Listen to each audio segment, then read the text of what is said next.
Welcome to the Millionaires Lawyer. Thrilled to have you here and very excited to have Christine Kloser on here. She is something I've come to know, and I've seen her training entrepreneurs and leaders to, among other things, write transformational books. She's a USA Today and Wall Street Journal best-selling author, coach, and publisher. She's been doing this for a while. She's helped nearly 80,000 aspiring authors in 127 countries around the world. But what's more important is that people come to Christine and they work with her to, we'll say, change their life as well in a life-changing process, right, Christine? Mm-hmm, you bet. Well, let's get into that. And first of all, thank you and welcome to the Millionaires Lawyer. And let's talk about, and when you say a life-changing process, what are we talking about here?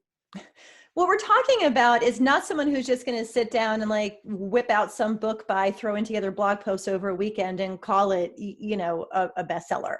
What I'm talking about here in this life-changing process is, I've been doing transformational work since 1997. As a facilitator since 1997. And I've got to tell you that of all of the things that I've experienced, what I witness in my clients when they say yes to writing a book through this lens of it being a transformation for them, of course, their readers too, their business, the world, all of it. But when they see that writing this book can actually transform them, like I see the most amazing changes happen in my clients. And it's phenomenal to witness because they don't think it. They're like, really, that can happen? I'm like, yeah, that can happen. And then when it happens, they're like, oh my God, I didn't really think it could happen, but I am that way now, or whatever the transformation that they wanted. Yeah, and you see that actual liftoff, right? So give me some examples when you say that transformation. For the places that they go, and I guess the places that they bring other people with them, right? Yeah, well, I'll actually just speak. I was recently hosting a retreat, and I'll speak to one of my clients that was there because her and her son are kind of writing a book that's sort of two different sides of the same coin. And before she came into the retreat, literally the day one of the retreat, she's like, I don't think I should be doing this. I don't think I have anything to say. My story is coming out in a way that I don't think anyone's ever going to want to read it. And she was just on, it's just like, it's so hard to write, just on and on and on about how difficult it was. 3 days later, a very powerful coaching session that I had with her after that conversation on day one, 3 days later, she walked out knowing exactly what her book was about, believing that she could do it, knowing that she had to do it to share her message with the world, and with over 13,000 words written. Wow. Like, she was a new woman. And she said to me at the end, she goes, I know this is just about my book. She goes, but what I did here in these 3 days, she said, I know I can already feel how it's going to change my entire life. It's so powerful. And when you say those things, it's not just the application to a book, right? It's things that actually are transforming lives and businesses. For the Millionaires Lawyer here, we're talking about business. So what are some of those, as a coach, as you work people through these things, obviously there's a blockage for someone like that. And maybe something that was preventing her from taking the steps or moving things forward. But what are some of those things, and when you're working with people, I can appreciate it's not all the same type of issue, but what are some of the things you do to encourage people to move forward, to take themselves on a new path, take their business on a new path? I think probably one of the most important things that I really tell people to do is to understand that if indeed they do feel like they have this book in them, like if the seed's been planted, because I don't know a business owner personally that hasn't at some time or another said to themselves, maybe in silence, maybe to someone else, but who hasn't said, oh yeah, like I really want to write a book. If you have that thought, if you have that seed, I am of the belief that there is a matching recipient or group of recipients on the other side, because you wouldn't have been given the idea, you wouldn't have been given the impetus, you wouldn't be given the nudge to write this book if there weren't readers that needed it, that were, in some way maybe asking for it because they've read 15 books on the dang topic and nothing has helped them get the change that they needed. And yours is that book. So I always remind people that if you've got the idea, if you have the nudge, chances are it's because it's something that you're supposed to be doing. So you can't let all the, I don't have time. I don't know what I'm going to write about. I have too much information, too little information. I don't know where to start. I don't know how to, you can't let those things stop you because it's actually all quite doable. So if you're going to write a book, and I know you've spoken on this, you talk and you've made mention of the 250 most important words that you'll write. I guess it's, in this process. What are those 250 words? What are you talking about when you say that? Oh, well, here's a little trick for those of you writing nonfiction, which if you're listening to this podcast with JP, chances are you'd be writing a nonfiction book. is that one of the best exercises that you can do for yourself and for your book is to actually write your back cover copy first. And that back cover copy typically runs about 250 words. And the reason why I say it's the most important words that you'll ever write for your book is because that's the back cover copy, that's the Amazon description, that's what people see. That in a nutshell, if you can't help that person identify, oh, this book is for me, oh, this person really knows what they're talking about, and oh, this is what I'm going to walk away with if I read this book. If you can't do that succinctly and clearly in those 250 words, it's like you won't be able to do it in the book either. So that's why you've got to write those most important words first, because it will help you clarify and kind of develop your North Star for your book. Otherwise, you could write in 1,000 different directions and end up nowhere, wasting your time and your reader's time, and costing yourself a lot of money, because writing a book, unless you get a traditional publishing deal, is can be an expensive endeavor to do it well. Yeah. So it frames things. Yeah, you're talking about framing things, setting things up for the author, and again, that's the same type of thing that would apply to other areas of a person's life or their business as well, right? Framing things, making sure that they're setting themselves up for success. So what are some other things people can do to set themselves up for success? One of the things that I recommend is that they do a tool that I developed called the Transformation Quadrant. And so, I can tell you I'll tell you the short version of the story, is that I wrote a book for myself before I had this quadrant in place. And I always tell people, if you don't have this quadrant in place first for your nonfiction book, especially, it's kind of on a faulty foundation and it can't really sustain and be everything you want it to be. And I did that. Like, I wrote a book without it. I think it might have been the right book at the wrong time and for the wrong reasons. And I built this, pretty decent sized business based on that book. And within 2 years, I had shut everything down because it just wasn't right.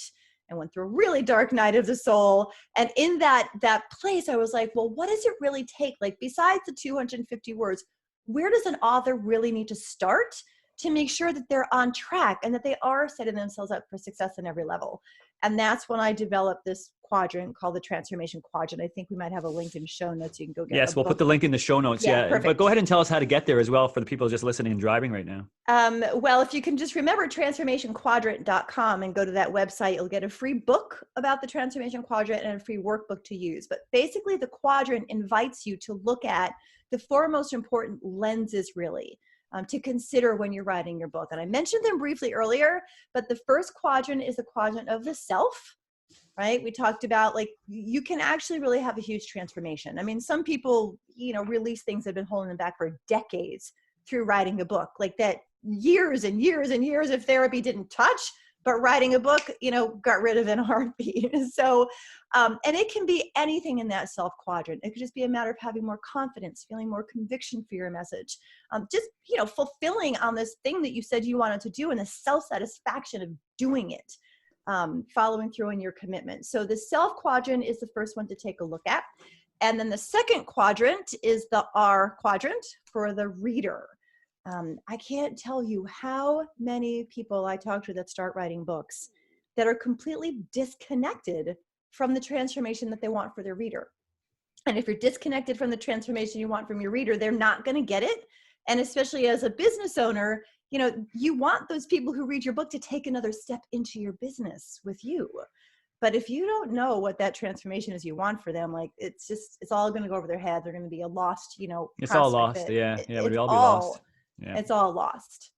Then the third quadrant is the B quadrant, stands for business. And that is to really identify for yourself the transformation that you want for your business.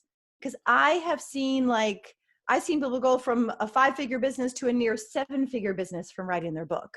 I've seen people who wanted to be speaking internationally, start getting booked on their first paid international speaking engagements before the book was even done, just from them saying, oh, it'll be out in, spring of 2019. And next thing you know, they're like off on a plane to Madrid to speak on a stage that they've been yearning to speak on for years and thought it was still 5 years out. But she wrote her book specifically knowing that she wanted to do that. Others have, bumped their consulting rates up to 5 figures a day.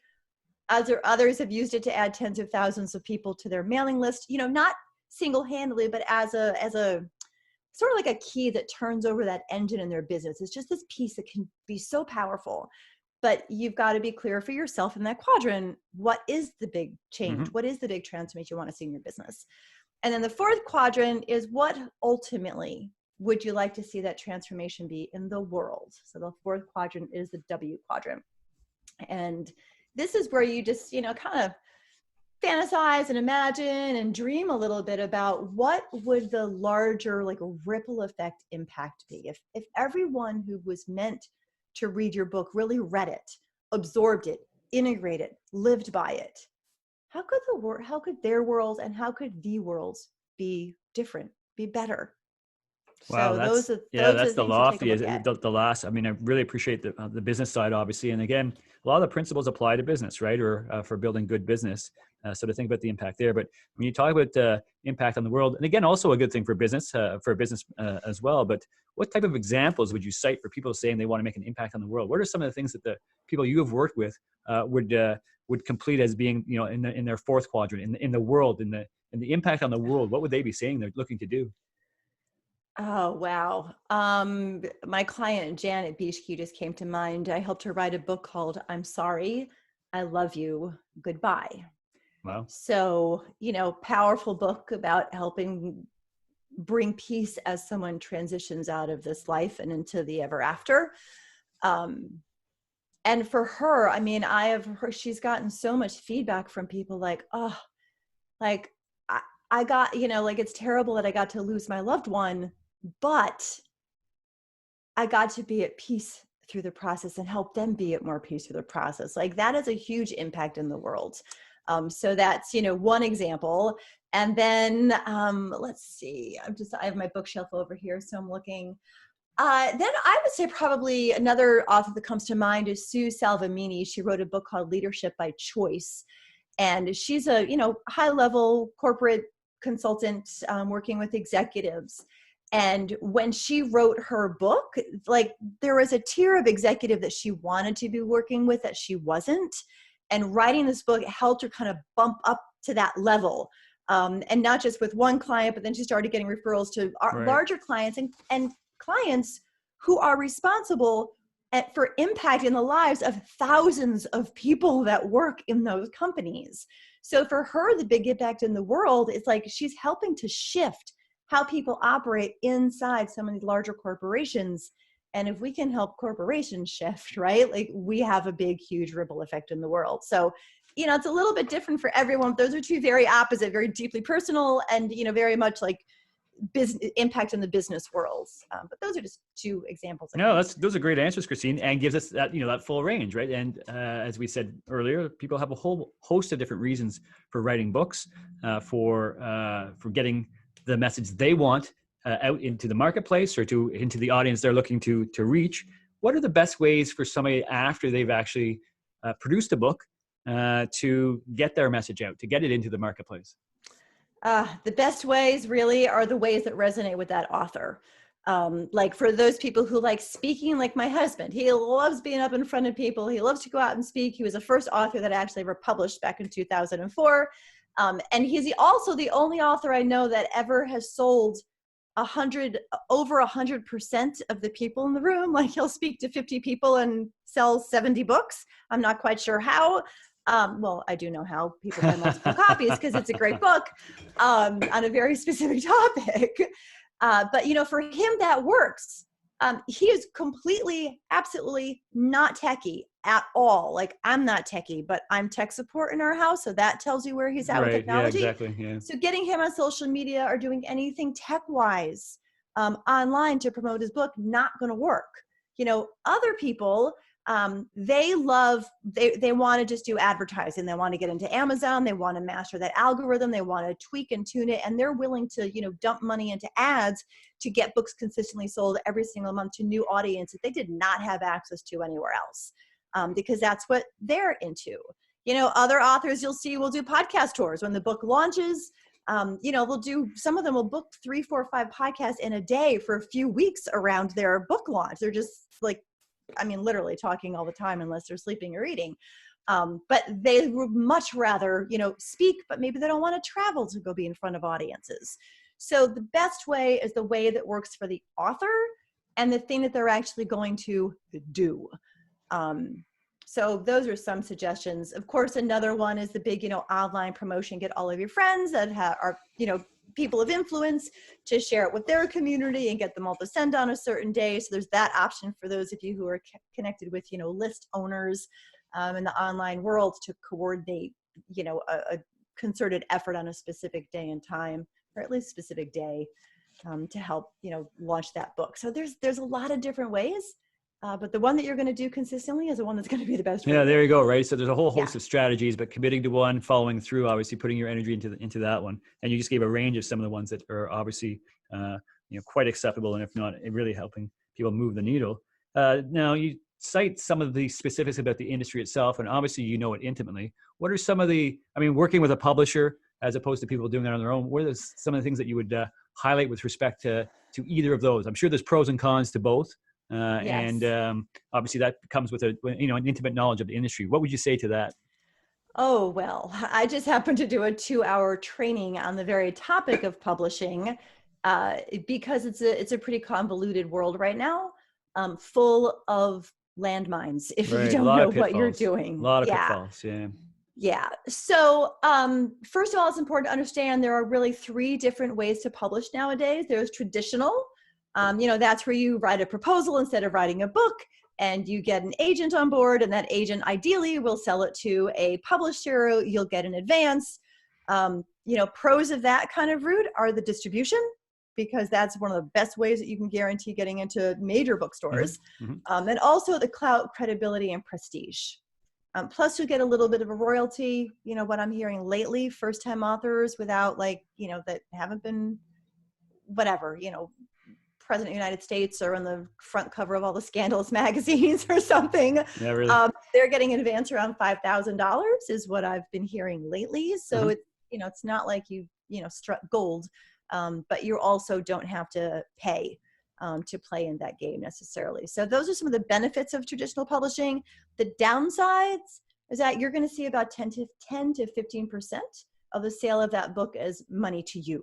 Right? The publisher gets paid, the agent gets paid, all the cost gets back down. You get a little bit that's left over at the end. Oh, you only see 10% at the end of the day? Yeah, 10 to 15%. Yeah. It's pretty minimal with traditional. Yep. And you don't see another penny of money on that book until your 10 to 15% exceeds the advance you've already received on those royalties. So, people think, oh, I'm going to make so much money, but you, the author, are responsible for selling those books. So in the traditional world, you don't get a whole lot of financial compensation for what you're selling. But like I said, the pro is that you do get the prestige, the credibility, the distribution, things like that. So that's traditional. On the other end of the spectrum is self-publishing.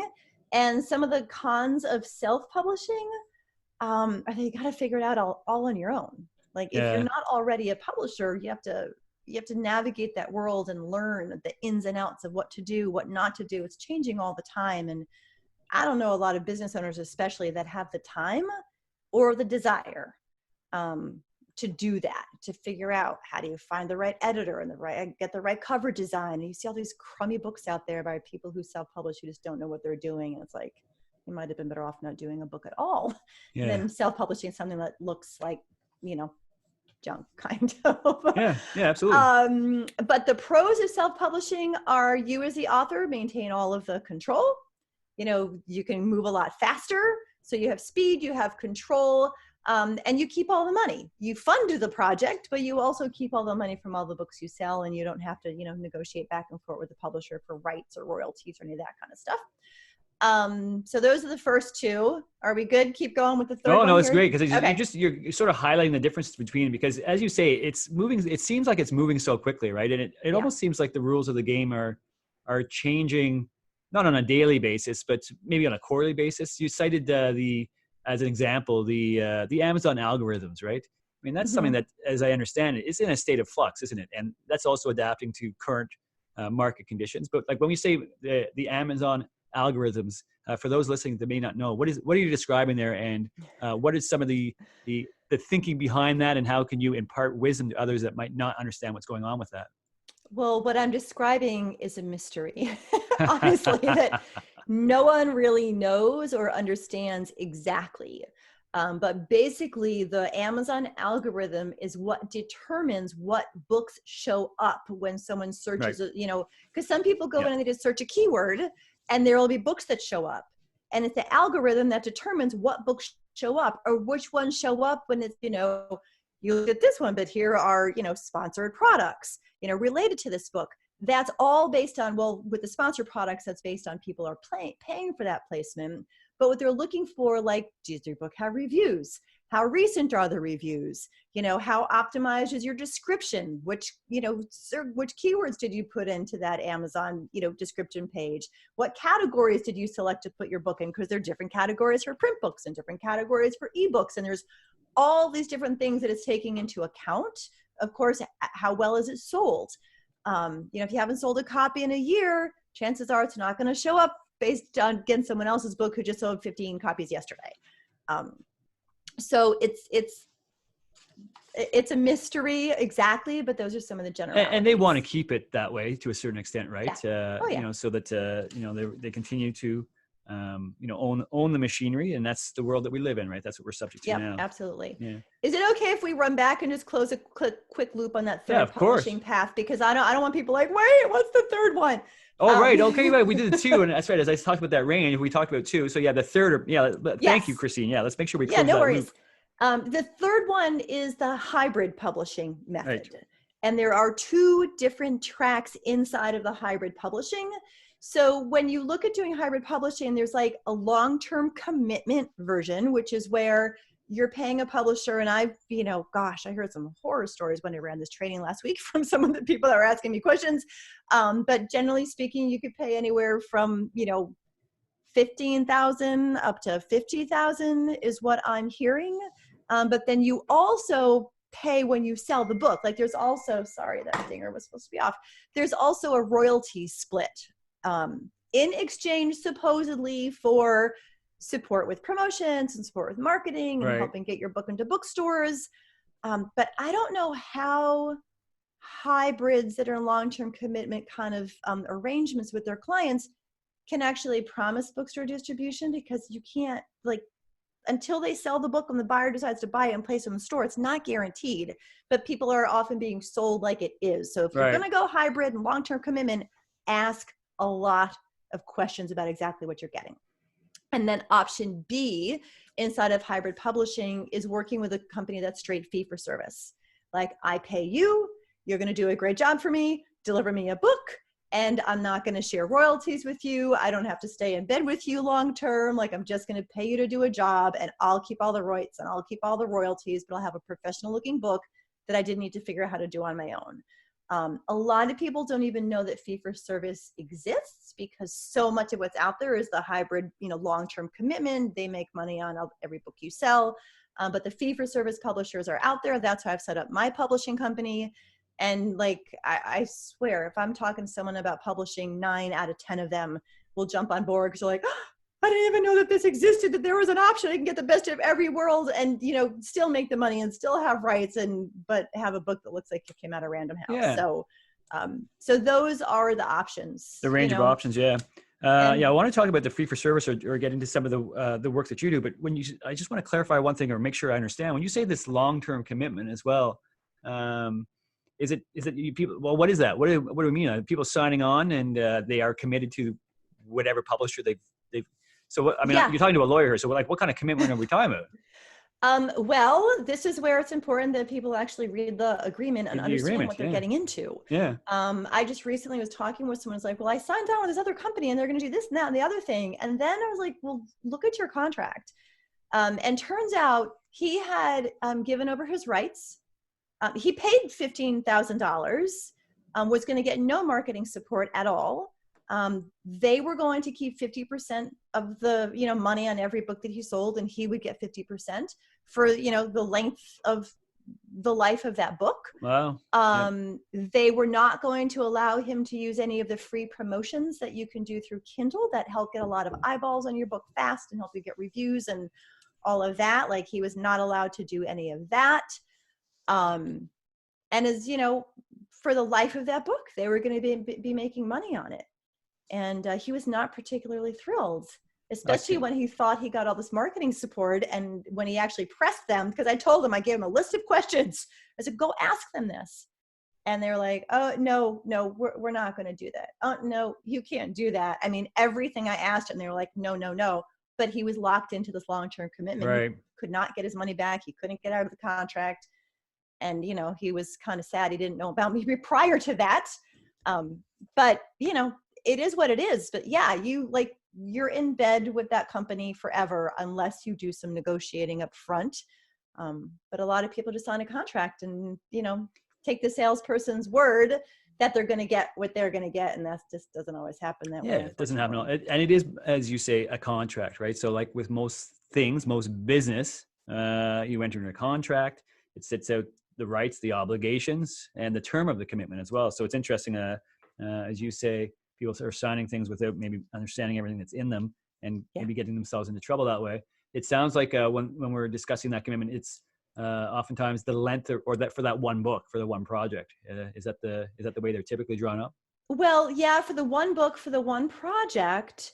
But if you're not careful, it could also mean every course based on that book. Like if you do trainings based on the book, that they own part of it. I mean, I had someone who was like, oh my gosh, I got this publisher. And, he was so excited he got this publisher for free, but then paid $8,000 in editing. And then when he really dug into that contract, and I helped him because I helped him write the book. We looked and I was like, if you turn this into a course program, anything, like they get a piece of that pie. Do you see this? He was like, he had no idea that they were going to be getting a piece of everything he created based on the content of this book. And he stepped away and, we helped him into publishing it because he was just like, I can't do it. Like, this is my whole business. Right. I can't just give that half of that up. So yeah, read it. I mean, you're listening to Millionaires Lawyer, so hopefully you're all business savvy enough to know that you got to read your contracts before you sign them. The contracts are important, right? We talk about the importance of contracts in many different settings. What you're saying here obviously applies to book, but would apply to any type of contract somebody is negotiating and considering entering into. Once you've done so, you're going to be bound to whatever terms have been agreed to in it. So obviously really important. And that sort of speaks to the importance of working with people that know what they're doing. And I guess that's the sort of model that you've focused your business on, and certainly your most recent iteration of the business, right? As with many things, we say to people, work with the people that in their particular space. A particular author is not going to be an expert in publishing. They might be an expert in their own right and in their own field, but at the appropriate time, hire somebody that knows what they are doing, their area of expertise, and that's obviously what you've been doing. How do people? You just sort of described the hybrid model sort of loosely, but for people that were thinking of working with somebody and someone like yourself, what does that typically look like? What does it look like to work with you and your organization? I mean, what it looks like to work with us is basically, I have a conversation with everyone who's interested in publishing with us because we know we're a good fit. We're going to work well together. And then we are the right company for you. I just had a conversation earlier, just last week, where I just really felt like, I'm like, you don't need to be spending that money with us. Like this person had everything they needed to really self-publish on their own. I'm like, it's not the wisest investment for you. Yep. But for those that it is, and it's a lot of them, because this woman had published multiple books before. So she knew exactly how to do it. We have a conversation, we found out if we're a fit, and then we do everything. Like we do the editorial assessment. So, first read the entire manuscript, get a sense of where the book is at, what needs to be improved, what's perfect as it is, what it needs more of, what it needs less of. And then after that, we edit the whole thing. We go through a few rounds of editing, a few rounds of proofing, all custom cover design, interior, print files, Kindle files, and then other files to make sure that it's available, far beyond Kindle and iBooks and Nook and Indie Author or Indie Bound, and everywhere. We do Library of Congress numbers and ISBN numbers. And then you get marketing consulting, and we do all that optimization on your Amazon page we just talked about. We pay for your first month of Amazon ads to help get that optimization working, to see which keywords are pulling better than others, so you can really put the focus there in your efforts.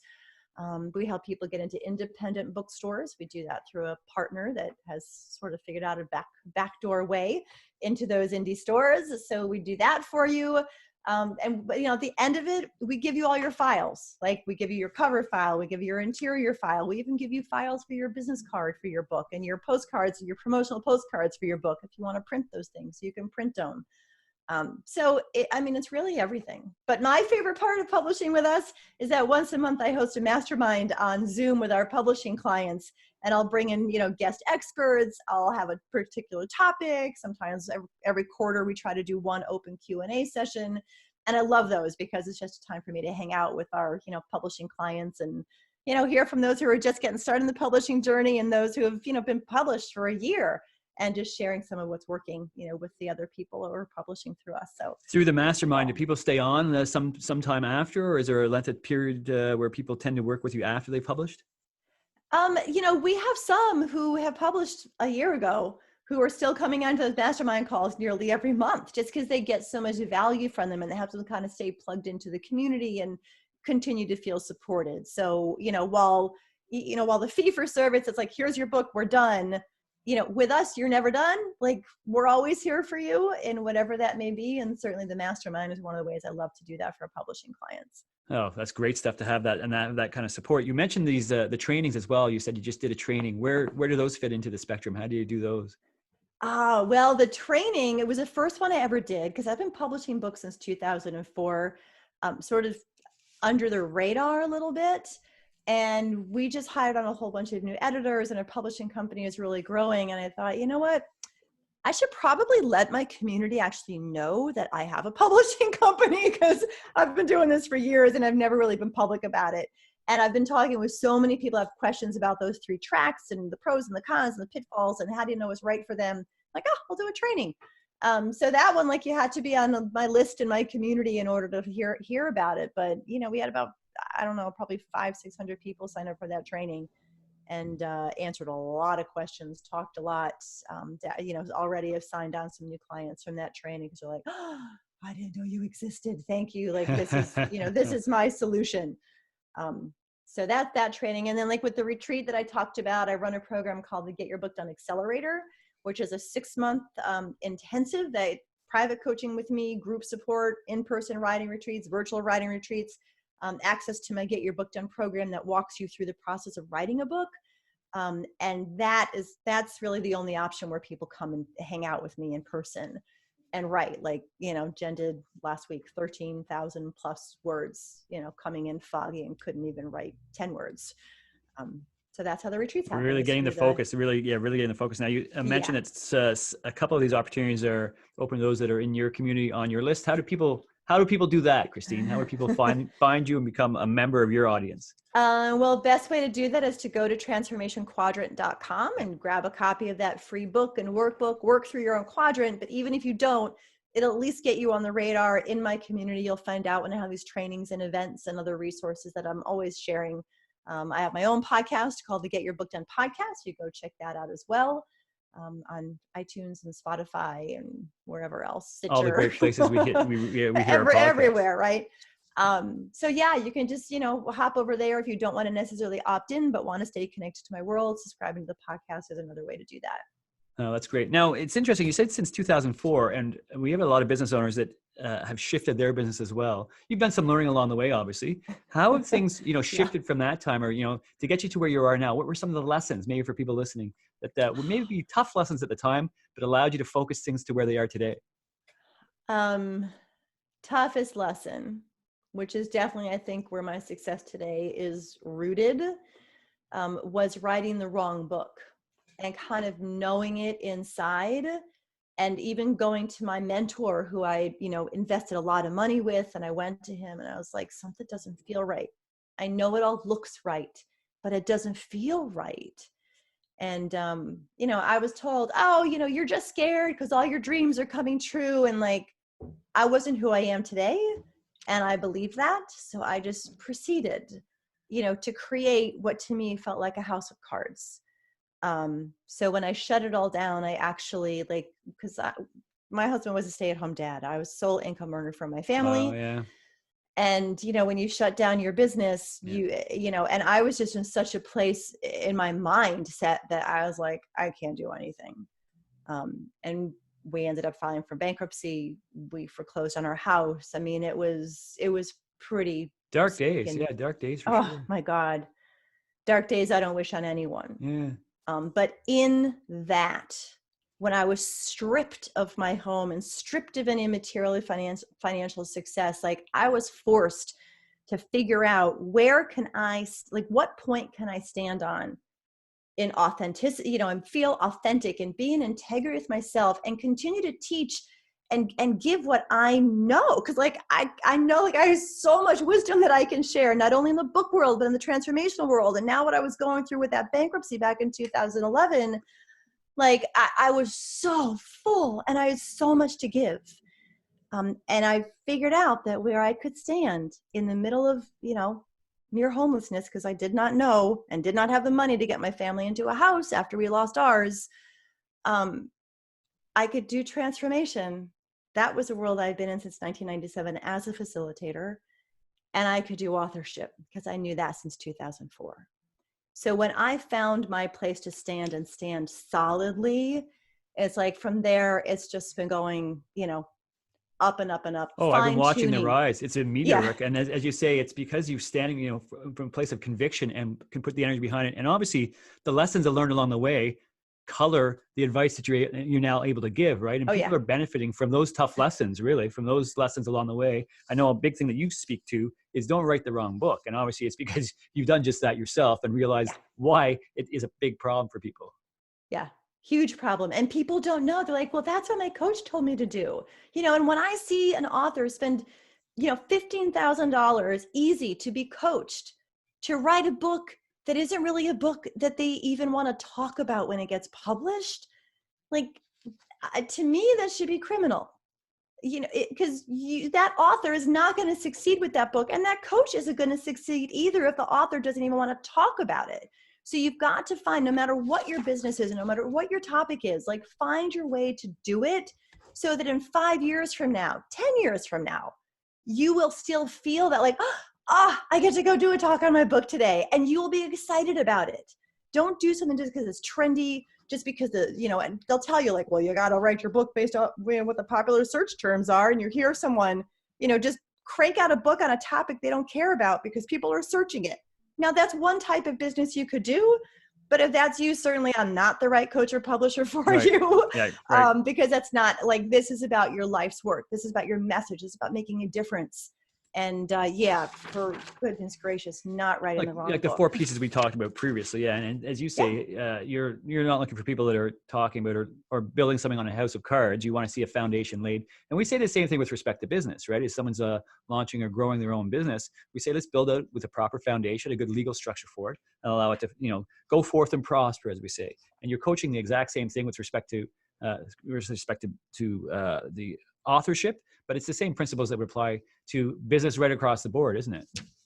Absolutely. I can't tell you how many people that I've, coached on their book, especially through that quadrant. They're like, oh, I can do this everywhere. I can do this for my business. I can do this for the course that I'm creating. I can do this for this event that I'm creating. I could do this for this initiative that we have in the business.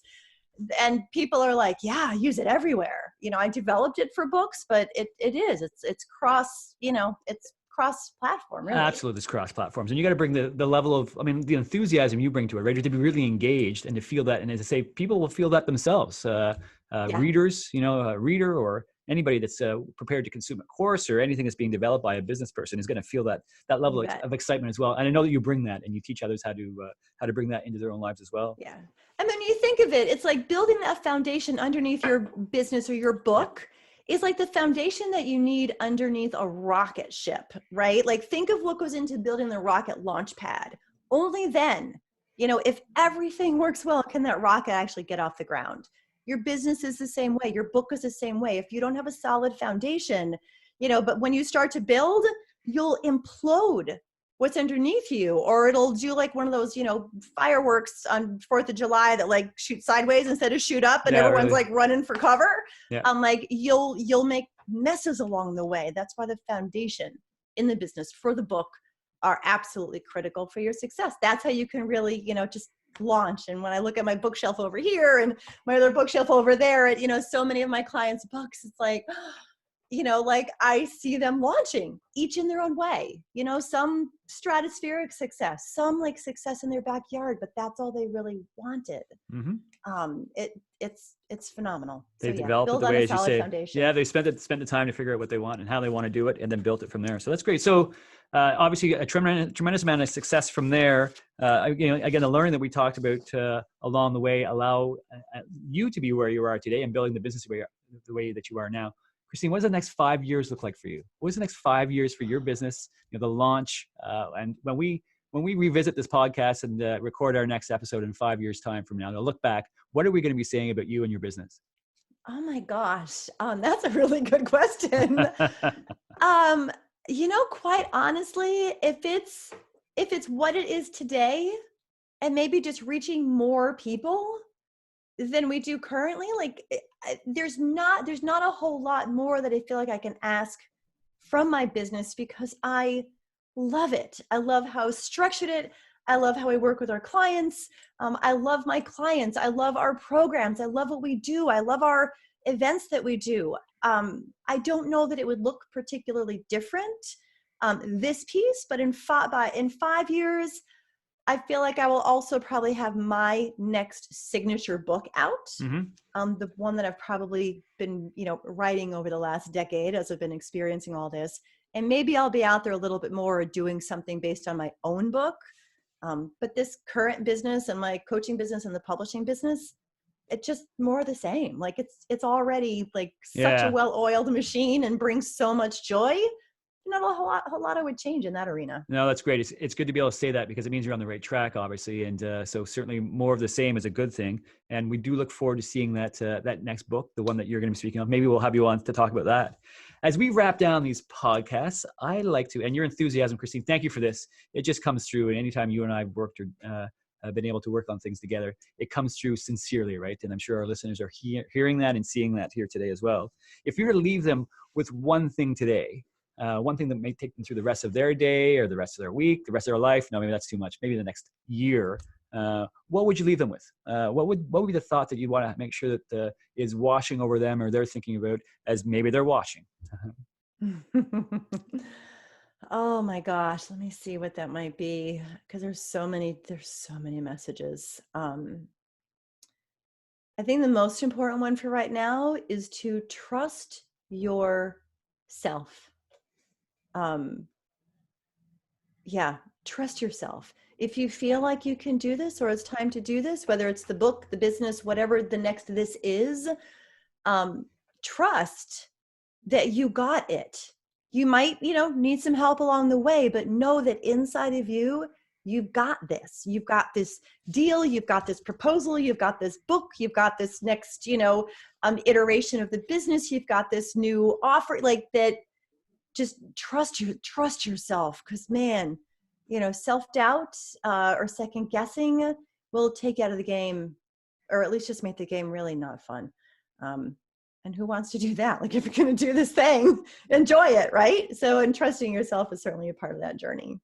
Oh, that's really powerful. Of course, trust yourself and take it to the next level, right? Keep at it. Because one of the things we hear constantly from people is they think maybe they have a book, or they think maybe they have a business, and they don't take the steps. So we do very much the same things, encourage people to take the steps, right? And of course, along the way, if you need to work with a trusted advisor, there's always one on standby. You're certainly one if anyone's looking to produce a book. So please do look to the notes as we have from here. Christine mentioned a number of different ways of reaching out to her. Feel free to explore her materials, her podcast. Christine, thanks so much for being on the show today. We look forward to checking in with you in 5 years. Sounds great. Thanks so much, JP. All right. There we go. There's a great episode. You're great. You bring out so much enthusiasm. You always have, right? You always do with everything like that. So that will definitely translate from what we just did. Awesome. Anything, you're happy with everything in there? Everything's great there? I don't think we have to edit or do anything. Yeah. I mean, it was good because you were asking me questions that I wasn't expecting. So it's like, oh God, this made me think. It was fun. Thank you. You're a great host. No, you're an excellent guest. So yeah, this will probably be, they're probably late February now. So, okay. But we'll reach out again to sort of let you know. Please promote it on your end or put it out to your side. Yeah, share, do all those kind of things. Do we have anything else? Are you doing, what else are you doing New Media Summit? I guess that's March, right? That's March. Yeah. I'll be there in March. What else do you have on your calendar right now? Are you doing anything? Oh, I can stop the recording here, by the way. I don't have to.